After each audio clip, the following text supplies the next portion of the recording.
Five Nights at Freddy's 2 movie trailer was recently released, which includes many new Easter eggs and hidden details of the plot that you didn't notice at first watch. Because what if I told you that this girl was Charlie Emily, and that this voice we hear towards the end is actually the big character twist of the movie? Where are you gonna run to? Not done with you. Well, do I have Easter eggs to share with you? So make sure you subscribe if you learn anything new about the trailer, and let's get into it. So the trailer opens with a van driving down an eerie road that had a license plate that reads "I see dead people," which basically translates to "I see dead people," which is a play on wording since they're a ghost hunting gang, which we know is the case thanks to these details that were shared from Comic-Con's FNAF 2 panel recently. We then see our three main characters who get out of the van, and so far we know the guy with the camera is named Alex. However, McKenna Grace's character and the man with the flashlight don't have any confirmed names as of now. Then we hear McKenna say, "Definitely not the Freddy's I remember." You're thinking of the franchise location.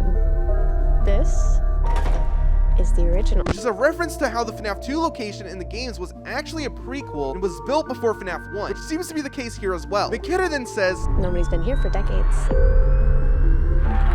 Some little girl got murdered here. Which is actually referring to Charlie Emily. But I'll get back to that later into the trailer, because I first want to discuss the tagline we see throughout the trailer that reads "Evil has left the building," which is implying that some or all the FNAF 2 animatronics are inherently evil. But we know from the first movie that the animatronics were possessed by the missing and dead souls of children who got murdered at the location. So would that imply that the animatronics aren't possessed? Or does this confirm that they are possessed, as the kids inside the animatronics are just evil kids? I don't know, but I find it very interesting. But we can then see Vanessa and Mike out on a date, trying to live out their normal lives. But we know that isn't going to work out for them, as we see Vanessa having sleepless nights, where she then even starts to get hallucinations of her father attacking her, where she's in what looks like a doctor's office or perhaps seeing a therapist. But this will come back as relevant as we get further into the trailer, as the next shot gives us a look at Abby, who is creating some sort of miniature animatronic model for what we can speculate is Abby's school science fair, as we had leaked images of the fair from her school set that was filming last year, and we even had previous leaks which confirm that she will attend the science fair and her projects get denied, which causes Toy Chica to attack and kill the judge who denied her project. And we can actually see this happening, as this shot shows Toy Chica lurking and following behind the judge, who then gets killed later on in the trailer. The camera then pans over at a board of drawings that Abby has laid out in a room, but if we take a closer look, we can spot a lot of the toy animatronics, which could be implying that this time Abby has already seen them, or she's again having visions of them, as we've seen her draw the FNAF 1 animatronics in the first film before ever actually seeing them. But one of the drawings is very interesting, because in the center we can see Toy Chica, who is actually missing her beak. Now we don't know if this is an intentional drawing choice by Abby, but it does reference the FNAF 4 minigame, where we see that Toy Chica is certainly missing her beak as it's fallen on the ground. So perhaps we'll get to see Toy Chica without her beak during the film. We then hear Vanessa telling Mike that, How's Abby? Some days she's good, some days she misses her friends. This story that you're gonna fix those animatronics, it's only giving her false hope. which I believe means that Mike has been telling Abby that he plans on fixing the animatronics, but not at the moment, as we know the first pizzeria is completely broken, and it's very unsafe to be going under and into a building with a collapsing ceiling. So in order to stall Abby and keep her happy, he gets the fast talker either from Fast Fest or quickly rushes into the collapsed Freddy's pizzeria. And now Abby is attempting to communicate with the device, because she believes that she can actually speak through it, as the back reads interaction device, talk to us anytime, which of course is just a toy for kids. But then the puppet actually begins to communicate through it, which I guess means the device is legit, even if it's just a toy. We then get a shot of the fast talker as it attempts to speak with her, but on the walls we can see many of Abby's other drawings, with one of them being a red balloon with a smiley face, which to me is a reference to the Trash and the Gang characters, with one of them being Mr. Can Do, which is a trash can with a red balloon, with a very similar smile as the one on Abby's drawing. We then hear the fast talker saying, Abby, help us, come find us. I will show you the way.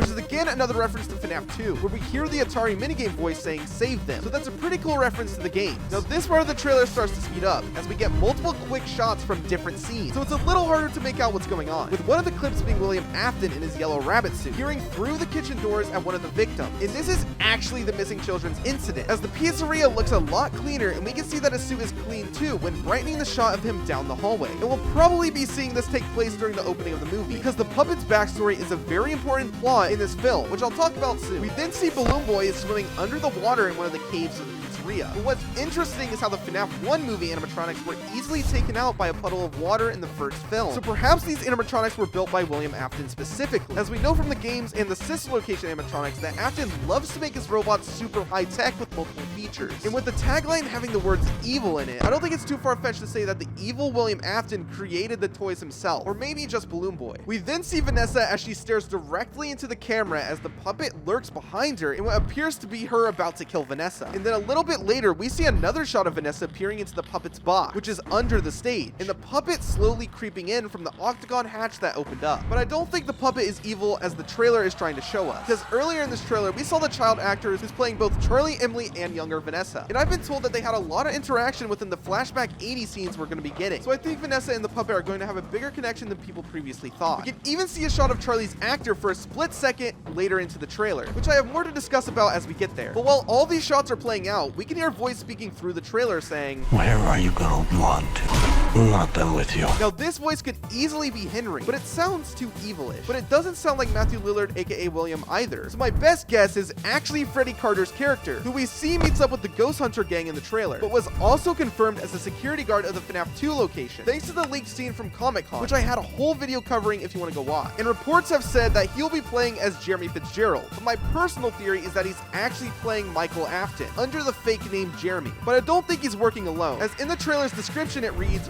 "We are not done with you," which is just like the "I'm not done with you" line we heard previously. So perhaps Jeremy is working alongside the puppet to gain something from Abby or Mike, or maybe even a revenge story on Vanessa, since Charlie was killed by the father of her best friend, aka Vanessa. We then see a shot of Wither Foxy's eye flickering, which I think could be either one of two things. Either Mike shined his light onto him, which is causing his eye to flicker and go haywire, or perhaps he's peering through Mike's mask, which we know from FNAF 2 that Foxy can see through the mask design and kill you. But the next part of the trailer gives us our first look at the actress playing Charlie, but if you look closer, you can actually see her holding that same boy who was killed by Afton earlier in the trailer. But it's also a reference to FNAF 6, when Henry Emily was giving a speech during the fire, where he actually says, Connection terminated. My daughter, if you can hear me, I knew you would return as well.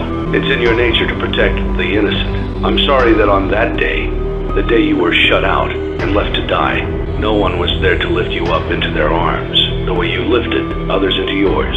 I find this to be a pretty cool reference back to Henry and the game. But as we approach the end of the trailer, and both Wither, Chica, and Bonnie show up, we pay closer attention to Bonnie. We can actually see that his eye color is different than what we see in the game, as he typically has his glowing red eye, but it seems the movie version has given him blue eyes, which I actually think has a bigger meaning than on the surface. Because if you think back to the first movie, the animatronic eyes were only ever red when under Afton's control. So I think this is to show how the withered animatronics aren't exactly being manipulated by William, and are instead acting on their own free will to kill Mike, which is pretty hilarious. But honestly, I'm super curious to see if the Shadow animatronics will make an appearance in this film, because Shadow Freddy was actually seen in the first film. So maybe we'll get to see Shadow Bonnie, and perhaps he'll be the spirit of Garrett, who is now this ghostly Shadow Rabbit figure, since he was killed by Afton, who is known as the Yellow Rabbit. If I showed you something new that you haven't noticed watching the trailer, consider subscribing, and I'll see you in the next one.